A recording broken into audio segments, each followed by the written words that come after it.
In both of these texts, we are reminded of when Christ came to appear to disciples, he wanted to reinforce that idea that they were to be witnesses, personal witnesses. And then in the book of Acts, we find Peter once again saying it is because we are witnesses that we are able to be here today and say these things and do these things. It is not of our own doing. It's not of our own righteousness. It's not of our own right relationships. It's not because we're so good, but it is because of who Jesus Christ was and who he is today. For just a few moments, I would like for us to think about what it is to be a witness. But before we do, I want to let you know that a couple months ago, Casey, she's taking in her history class, she's studying United States history, and also she's learning about geography and the way different things in our government work. And a couple months ago, she studied about the court system, and we had this really interesting conversation about what it was as a citizen to have that opportunity to work and be a part of a jury. I know some of you love that time in your life when you've been called to do that. And so when I got in the 1st of March, I got in the mail a jury summons. And when Casey saw it, she was just so excited for me. She said, "Mom, isn't this great?" And I said, "Yes, it is." She really did remind me, though, how it is a right and a responsibility. But as I was thinking about that this week, because I called tonight at 6 o'clock, you know how that works, to see if I'm going to be a part of that experience tomorrow.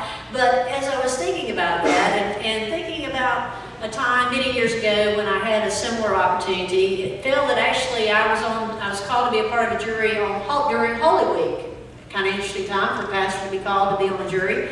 And I went, and I thought for sure that they wouldn't want me, you know, because I am a preacher and, you know, all those things, but that didn't work in my favor. But anyway, I remember as I was there having that experience, thinking that, you know, when it comes right down to it, I guess being a part of a jury is both the easiest and the hardest job.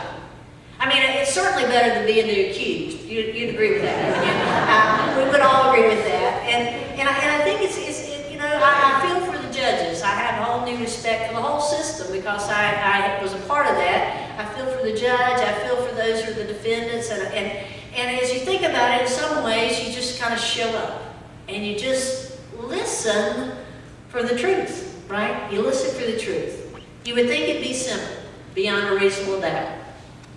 But it's not, is it? Truth is not that simple. I was reminded of a story about the pastor, Reverend Rational, who had the Internal Revenue Service called him and asked him if they could come talk to him about one of his church members. And he said, sure. He said, we just kind of need a little help here about Mr. Ben Calt. And so here they came in there and he said, I just want to know, is he a member here? And he said, yes, he is. And he said, and is it true that he's given $10,000 to the church? And the pastor said, it's true that he will give $10,000 to the church.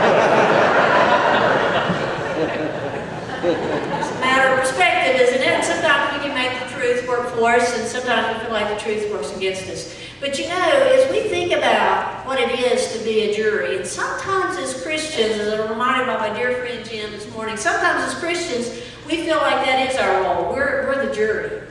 You know, we're here to decide what's right, what's wrong. We're here to decide who's good, who's bad. We're here to make those judgment calls about what is really true. But what Jesus reminded the people of his day and reminds us today is that's really not our job.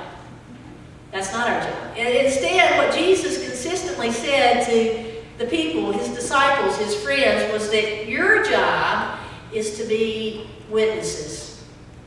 It's in Jewish tradition, even to this day, that whenever there's something that is questionable, it takes at least 2 witnesses to validate something. At least 2. Do you remember that when Jesus was here and then when he was questioned about certain things, that how he validated it, he would say, well, look, ask these people around me, but he didn't stop there. He said, and in fact, the other witness that I have is God as my witness. Those were Jesus' 2. Jesus' 2 witnesses were the people around and God. And in some ways, that's still true for us today, isn't it? That really is what validates what really is true. But it's also important to recognize that that Jesus, when he appeared to his disciples so many times during those 40 days, did you realize, you would think maybe they weren't in church last Sunday, because Jesus appears to these disciples and once again they didn't recognize him. How long is it going to take them to get to the point that they recognize Jesus when he shows up? I found myself asking that. I said, bless their little hearts. How many times does Jesus have to show up for them to catch on that this is Jesus? And even as I was asking that, God kind of gently said, and how long, Linda, is it going to take you to recognize Jesus when Jesus shows up? Because in fairness to them, you have to realize that Jesus, when he appeared each time, it seemed that he appeared a little bit differently. This time it says that when he appeared, they thought that he was like a ghost. He looked a little bit different. They didn't recognize him. And so it took him reminding them and asking him to be witnesses again to him until they realized, wow, this is Jesus again.